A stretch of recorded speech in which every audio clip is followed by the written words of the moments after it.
नमस्कार। फिर से एक बार स्वागत है मेरे चैनल पर। मैं हूं राज। आप देख रहे हैं हाईवे 33। दोस्तों, आज मैं जो कहानी आपको बताऊंगा, ये कहानी 1992 की है। कहानी को भेजा है, उनका नाम रूही है। रूही का उम्र लगभग 13-14 साल रहा होगा जब उनके साथ ये घटना हुई थी। रूही के पापा एक सरकारी अफसर थे, वन रक्षक थे, अच्छे पोस्ट पर थे। तो चलते हैं इनकी कहानी में। लेकिन दोस्तों, अगर आप मेरे चैनल पर नए हो और अभी तक मेरे चैनल को सब्सक्राइब नहीं किया है तो प्लीज़ जल्दी से कर लीजिए और साथ में बेल आइकन को दबाना ना भूलिएगा। तो शुरू करते हैं आज की कहानी। दोस्तों, मेरा नाम रूही है। मैं 13-14 साल की हो गई थी। मेरे फादर के एक मोहबोली बहन थी और उसकी जो बेटी थी वो सरकारी जॉब पा चुकी थी, वो टीचर बन चुकी थी।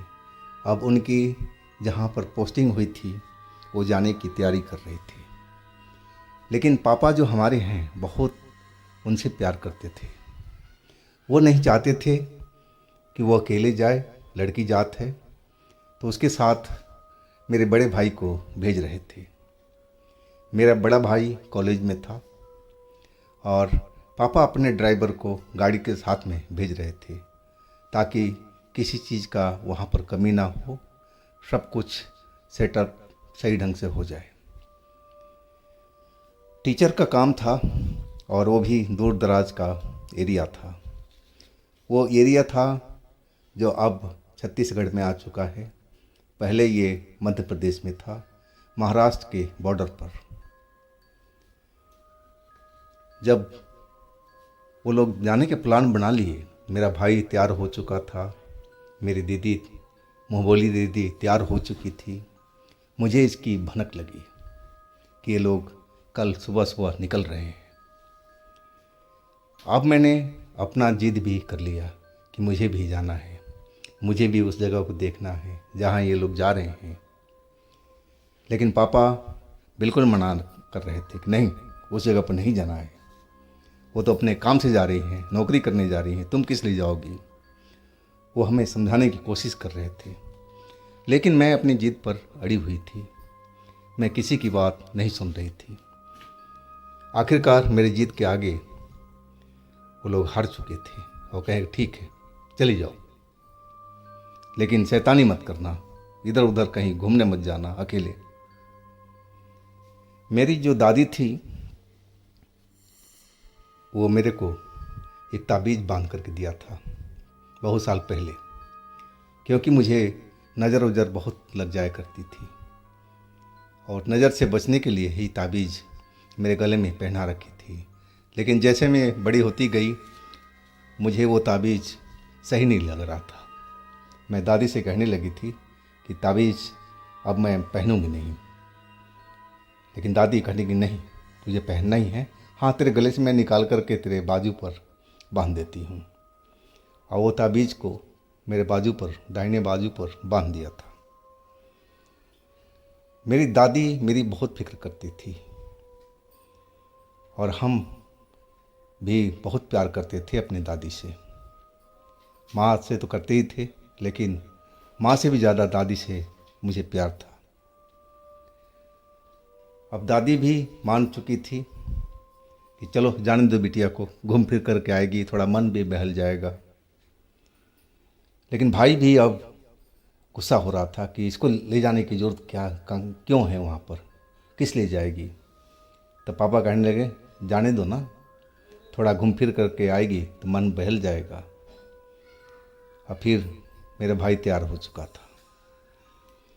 ड्राइवर हमारा ऑफिस का था, पापा का ही ड्राइवर था, सरकारी गाड़ी थी और हम उस जगह के लिए निकल पड़े थे। जब हम पहुँचे तो दोपहर के बाद में पहुँच गए थे। उस स्कूल पर जहाँ मेरी मोहबोली दीदी का पोस्टिंग हुआ था। अब सब कुछ काम तो दीदी का हो चुका था, अगले दिन से स्कूल में पढ़ाने आना था। लेकिन मेन समस्या तो अभी बाकी रह गई थी, दीदी रहेंगी तो कहाँ पर? कोई सरकारी घर तो मिला नहीं था। तो अब मेन चिंता तो इसकी थी, किराए की मकान अब देखना पड़ेगा।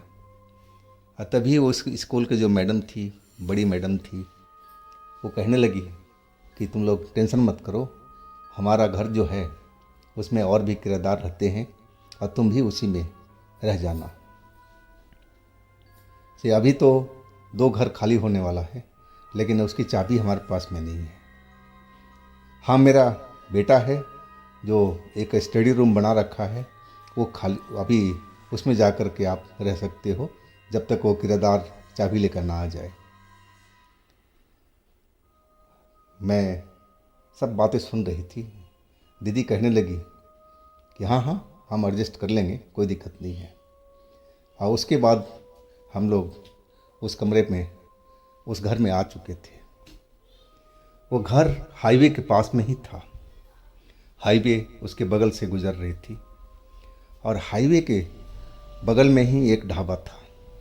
पहले हम लोग उस ढाबा पर रुके थे, चाय नाश्ता करने के बाद में हम उस घर में गए थे। वो जो घर था बहुत छोटा घर था और उसमें बाथरूम तो था बाहर में, लेकिन लैट्रिन वगैरह बना नहीं था उसमें। पूछने पर उस मैडम ने बताया कि यहाँ पर लैट्रिन अभी बना नहीं है, अभी सब लोग जंगल में ही जाते हैं। अब हम लोग ठहरे शहर का और कैसे ये बात हजम हो, लेकिन अब मजबूरी तो थी, जंगल तो जाना ही पड़ेगा। अब बाथरूम जाने के लिए हम लोग शाम को जब अंधेरा हो चुका तो जंगल की तरफ जाने लगे। अब वो रास्ता था ढाबा के आगे से। ढाबा वाले ने बोला कि देखो बेटा, तुम लोग कहीं दूर मत निकल जाना, आगे श्मशान घाट है, ध्यान रखना इस चीज़ को, इसी जंगल के अंदर में है श्मशान घाट। अब हम ढाबे वाले से कोई बात नहीं किए, अब तो हमें जंगल में जाना था, लेकिन हम लोग थोड़ा अंदर ही अंदर चले गए थे। लेकिन हमें वहाँ पर श्मशान घाट तो दिखाई नहीं पड़ा था, शायद और अंदर होगा। अब वहाँ से फारिग होकर के हम अब अपने घर की तरफ चल पड़े थे। और मेन समस्या अब आ गई थी कि उस घर में पीने का पानी भी नहीं था। अब पानी का व्यवस्था कहाँ से हो? उसके लिए हमारे जो ड्राइवर अंकल थे वो कहने लगे कि तुम लोग टेंशन मत करो, मैं ढाबे वाले से जा कर के पानी का, पीने का व्यवस्था करता हूँ। और वो व्यवस्था करके वहाँ से आ चुके थे। खैर, अब 2 समस्या तो सुलझ चुकी थी, मकान मिल चुका था और पानी का समस्या का हल हो चुका था। अब एक ही समस्या रह गई थी, लैट्रिन जाने का। और उसके लिए मैडम ने तो बोल दिया था कि जंगल में ही जाना पड़ेगा। अब इसके अलावा कोई चारा भी नहीं था। एक दिन तो हमारा आसानी से बीत चुका था। हम तीनों भाई बहन एक ही कमरे में आराम से सोए थे और जो हमारे ड्राइवर अंकल थे वो अपनी गाड़ी ढाबा पर लगा कर के ही रात गुजारी थी। अगला दिन दीदी स्कूल में गई, मैं भी उनके साथ में गई कि चलो हमारा भी मन बहल जाएगा। जब हम स्कूल से लौटे, भाई बहन सब इकट्ठे ही, तो शाम हो चुकी थी। अब फिर हमें जंगल जाना था। इस बार भी हम उसी जगह पर गए, लेकिन वहाँ से थोड़ा सा और अंदर हम लोग चले गए थे, क्योंकि हम लोग शहर के लोग हैं, लज्जाशील हैं और हमें रोड के किनारे कोई देख ले ये भी अच्छा नहीं लगता था। तो इसलिए हम थोड़ा अंदर, जंगल के अंदर ज़्यादा ही घुस गए थे। उस दिन हमें वहाँ पर कुछ भी महसूस नहीं हुआ, ना कुछ दिखाई पड़ा। सब कुछ हम लोग आराम से निपट लिए थे। इसके बाद हम अपने घर की तरफ चले आए थे। अब यहाँ पर हम लोग ढाबा से खाना मंगा करके खाया और फिर हम लोग आराम करने लगे, तीनों भाई बहन। रात के करीब 12:30 बज रहा था और अचानक मेरी नींद खुल गई। मैंने जब नींद खुला तो किसी की हंसने की औरत की आवाज़ आई। मैं देखने लगी कि औरत की आवाज़ कहाँ से आ रही है हंसने की। और तभी मेरी नज़र खिड़की पर गई। मैंने देखा कि खिड़की के उस तरफ में कोई औरत खड़ी है और बहुत ही गंदा रूप है, कहा जाए तो बिल्कुल भयानक दिख रही थी। मैं तो देख करके ही चीख पड़ी थी डर से। अभी मेरे भाई बहन सोए हुए थे, मैं बोली बहन सो रही थी, मेरा बड़ा भाई सो रहा था। मेरी चीख सुन कर के ही वो दोनों लोग चौंक गए और जाग गए। वो भी बोले क्या हुआ, क्या हुआ रूही, क्यों तुमने चीखी है? मैंने उंगली का इशारा खिड़की की तरफ कर दिया। भैया जरा देखो वो औरत, देखो कैसी है वो औरत। मैं डरते डरते उंगली का इशारा उस तरफ में कर दिया था और मेरे भाई ने देखा और मेरी मुँहबोली बहन ने देखा। वो भी अब डर करके कांप गए थे। अब उनके मुंह से भी आवाज़ निकल नहीं रही थी। वो बिल्कुल बेहद डरे हुए थे। अब जो वो खिड़की के उस तरफ में औरत थी, जो कहा जाए कि चुड़ैल की तरह थी, वो अचानक कमरे के अंदर में आ गई। खिड़की उसको रोक नहीं पाई, जबकि उसमें लोहे की जंजीर वो लगी हुई थी, सरिया लगी हुई थी और उसको पार करती हुई अंदर आ चुकी थी। अब हम तीनों भाई बहन एक साथ ही एक ही जगह पर सिमट गए थे। मेरे भाई का तो आवाज़ ही नहीं निकल रहा था और वही हाल मेरी मुँहबोली बहन का था। हाँ, मैं बहुत ज़ोर ज़ोर से चीख रही थी, चिल्ला रही थी, ताकि मेरी आवाज़ सुन करके कोई मदद के लिए आ जाए। अब वो औरत हमारे पास में आकर के हमारी तरफ गोल गोल घूमने लगी और एक भयानक हंसी हंसने लगी। वो हंसी बहुत ही भयानक थी। हंसते हुए वो कुछ बोलती जा रही थी जो हमें समझ में नहीं आ रहा था कि वो क्या बोल रही है। हम बिल्कुल बेहद डरे हुए थे, तीनों के तीनों लोग।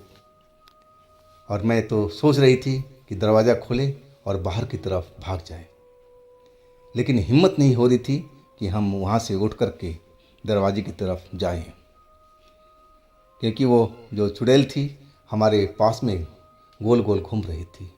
अगर हम वहाँ से उठते तो हमें ज़रूर पकड़ लेती। अभी हम लोग तीनों लोग एक साथ एक ही जगह पर पास में बैठे हुए थे और वो भी बेहद डरे हुए। अब वो जो चुड़ैल थी हंसते हुए और कुछ बोलते हुए हमारे चक्कर काट रही थी और फिर वो मेरी तरफ घूर करके देखने लगी। मैं उसको घूरता देख बिल्कुल डर चुकी थी। समझ नहीं पाई कि वो मुझे क्यों घूर रही है अपनी बड़ी बड़ी लाल लाल आंखों से। अब मेरी तो अब जो चीखना चिल्लाना था वो भी अब बंद हो गया था। बस बदन डर के मारे सूखे पत्ते की तरह कांप रहा था। मेरे भाई और मेरी मुँहबोली बहन का भी वही हाल था जो मेरा था। उनका भी बदन वैसे ही कांप रहा था। मैं अब समझ नहीं पा रही थी कि अब मेरे साथ में क्या करने वाली है। वो चुड़ैल धीरे धीरे अपने कदम बढ़ाती हुई मेरे नज़दीक पहुंच गई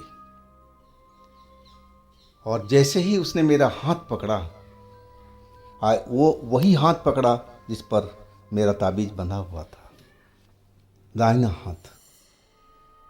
वो शायद मुझे पकड़ कर के बाहर ले जाना चाहती थी, मुझे मारने के लिए। और अचानक वो तेज चीख में चिल्लाने लगी और मेरा हाथ छोड़ दिया। हाथ छोड़ते ही मैं तो बेहोश होकर के नीचे गिर पड़ी थी। उसके बाद मुझे होश नहीं था। मेरे भाई बहन बता रहे थे कि उसके बाद वो चुड़ैल फिर पूरा चक्कर काट रही थी और बहुत तेज़ तेज़ आवाज़ में चीख रही थी, चारों तरफ घूम रही थी। बार बार उसकी निगाह मेरी ऊपर ही टिकी हुई थी, जैसे वो मुझे लेकर के यहाँ से चली जाएगी। लेकिन उसका हिम्मत नहीं हो रहा था कि मेरी अब शरीर को टच करे। शायद वो उस ताबीज़ की शक्ति थी जो मुझे बचा रही थी, लेकिन वो अपनी जिद पर अड़ी हुई थी। वो उस जगह से बिल्कुल नहीं जा रही थी, हमारे कमरे से बाहर निकल नहीं रही थी। अभी भी वो गोल गोल घूमती जा रही थी, कुछ बोलती जा रही थी जो हमारे भाई बहन को समझ में नहीं आ रहा था, जैसे मुझे नहीं समझ में आ रहा था, और चीखती जा रही थी। कुछ देर बीतने के बाद में अचानक वो चुड़ैल उसी खिड़की से, जिस खिड़की से अंदर आई थी, और उसी खिड़की से वो गायब, कहा जाए तो बाहर निकल गई। जैसे आई थी वैसे ही चली गई थी। मैं बेहोश पड़ी हुई थी और भाई बहन मेरे बहुत डरे हुए थे। वो चुड़ैल बाहर भी, खिड़की के बाहर भी अब नज़र आ रही थी। कहा जाए तो उस टाइम वो कहीं गई नहीं थी, बस कमरे के अंदर से बाहर निकल गई थी। मैं तो बेहोश पड़ी, मुझे कुछ मालूम नहीं कि क्या हो रहा है मेरे साथ में। और करीब आधा घंटा जब बीत चुका, तब मेरा भाई अब ज़ोर ज़ोर से चिल्लाना शुरू कर दिया। उसकी चिल्लाहट सुन कर के जो हमारे मकान मालिक थी, वो जा कर के दरवाजे पर आई और तब उसने दरवाज़ा खुलवाया। तब मेरा भाई ने डरते डरते जा कर के दरवाज़ा खोला। सुन कर के डर चुकी थी और उसी वक्त में शायद हमारी आवाज़ तेज़ भाई की गई होगी, और जो हमारे ड्राइवर अंकल थे जो पास के ढाबा में सो रहे थे, वो आवाज़ को सुन लिए थे कि रात में दूर दूर तक आवाज़ जाती है। और वो तो ज़्यादा दूर भी नहीं था। ड्राइवर अंकल भी आ चुके थे। मेरे पिताजी ने इसलिए भेजा था कि किसी चीज़ की कमी हो, कोई काम हो तो आप उनको देखना, संभालना, मदद करना, और वो अपनी फ़र्ज को पूरी तरह से पूरा कर रहे थे। वो आगे हमारी हालत देख कर के समझ गए और भाई ने सब कुछ बता दिया था कि क्या क्या हुआ है। और उसी वक्त में वो मुझे गोद में उठा लिए थे और मेरे भाई बहन को भी बोले कि आप लोग यहाँ से चलो, हम लोग रात ढाबा में रुकेंगे, लेकिन इस घर में बिल्कुल नहीं। और वही उन्होंने किया। ढाबा में जब मुझे ले गए थे और पानी छिड़क करके मुझे होश में लाया गया था। होश में आई थी तब भी मैं रहा था अभी भी, लेकिन ड्राइवर अंकल कहने लगे कि अब डरने की ज़रूरत नहीं है, तुम्हारे पास वो चीज़ कभी नहीं आएगी। अब ढाबे वाले अंकल भी कह रहे थे कि बेटा आप लोगों ने गलती किया है। मैं आपको बताया था पहले ही दिन कि आप लोग जंगल के अंदर ज़्यादा दूर मत जाना, लेकिन आप लोगों ने, लग रहा था कि शमशान घाट तक पहुंच गए होंगे। वहाँ पर कुछ दिन पहले ही एक औरत को जलाया गया है। मुझे लग रहा है कि वही तो नई चुड़ैल बन गई है, वो ढाबे वाले अंकल ने बोलने लगे थे। लेकिन अब जैसे तैसे हमारी रात कटी थी और इसके बाद में सुबह होते ही ड्राइवर अंकल अपनी गाड़ी में हमें बिठा लिए और हम लोग वापस अपने शहर पहुंच गए थे। मोहबोली दीदी ने उस जगह का जो पोस्टिंग था उसके लिए अब मना कर दिया था कि हम उस जगह पर कभी नहीं जाएंगे। तांत्रिकों से मिलाया गया और कहा जाए कि इलाज हमारा कम से कम 15 दिन तक चला था और तब जाकर मेरी तबीयत सुधरी थी। उस घटना को तो काफ़ी साल बीत चुके हैं, लेकिन आज भी वो घटना मेरे जहन में ज़िंदा है और लगता है जैसे कि कल का ही बात है। तो दोस्तों, ये थी आज की कहानी। अगर आपके पास भी इस तरह का कोई घटना है तो आप मुझे इंस्टाग्राम पर या मेरे व्हाट्सएप नंबर पर शेयर कर सकते हैं। और दोस्तों, मेरे दूसरे चैनल पर भी जाइए, उनमें भी अच्छी अच्छी कहानियाँ हमने डाली हुई है जो बेहद आपको पसंद आएगी। उन कहानियों को अभी आप आनंद लीजिए। चैनल का लिंक नीचे डिस्क्रिप्शन बॉक्स में दे रखा हूँ। और दोस्तों मेरे इस चैनल को भी लाइक कीजिए, सब्सक्राइब कीजिए, शेयर कीजिए। और फिर हम मिलते हैं अगले दिन एक नई कहानी, एक नई घटना में। आप लोग अपना बहुत ही ख्याल रखिएगा। नमस्कार।